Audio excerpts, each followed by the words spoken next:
ফেনী উপজেলার পক্ষ থেকে শুভেচ্ছা।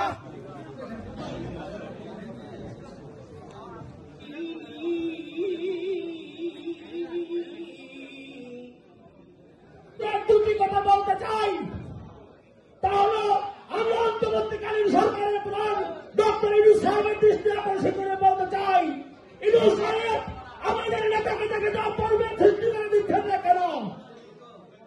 আপনারা কি দেশের রাজনীতি শূন্য করে ছাত্রদেরকে দেখা করে দিতে চান? জেলা বিএনপির 23 বছর সহসভাপতি ছিল, আর টাকার সিংহভাগ 80% টাকা আমি দিতাম। 96 আন্দোলনে জনতার মঞ্চে করেছে, আমাদের গণতন্ত্র মঞ্চে একটা করা দরকার শাহবাগের সামনে।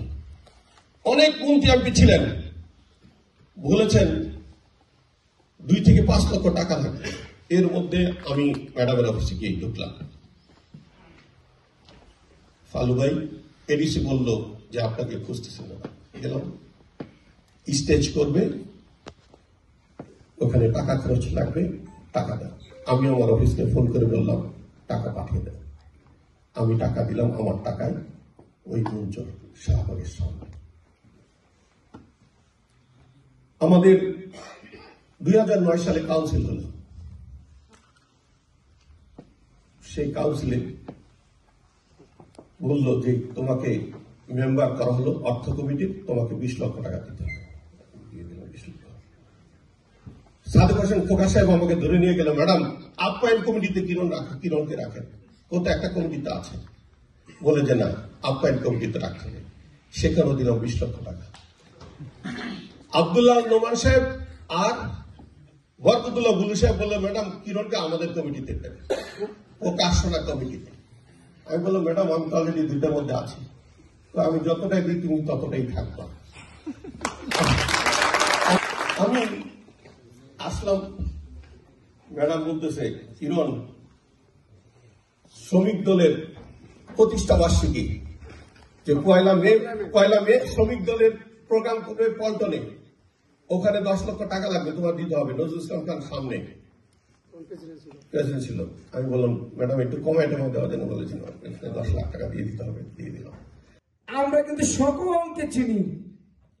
এই বিগত 17 বছর কারা আমাদের সাথে অবৈধ শাসক খুনি হাসিনাকে অবরুদ্ধ করার জন্য কারা সোশ্যাল মিডিয়াতে এই 5 তারিখের আগের বিএনপি আর 5 তারিখের পরে বিএনপি কারা, আমরা কিন্তু সেটা করি আমাদের লোককে। আমি এই জন্যই বলেছি যে আমাদের দেশে কবে সেই ছেলে হবে, কথায় না বড় হয়ে কাজে বড় হবে। কারণ আমরা কর্মকে বিশ্বাস করি, আমরা আমাদের কর্মদক্ষতা দিয়েই আমরা আমাদের গন্তব্যে যেতে চাই। বিএনপি যখনই ক্ষমতা এসেছে তখনই শরীয়তপুর উন্নয়ন হয়েছে, আর যখন আওয়ামী লীগ ক্ষমতা এসেছে তখন আওয়ামী লীগের এমপি মন্ত্রীদের কি হয়েছে, উন্নয়ন হয়েছে। আমার অনুপ্রেরণা জনাব তারেক রহমান সাহেবের নির্দেশের বাইরে কোনো কাজ করা যাবে না। তারেক রহমান সাহেব যেই কথা বলবে এটাই এই বিএনপি আইন।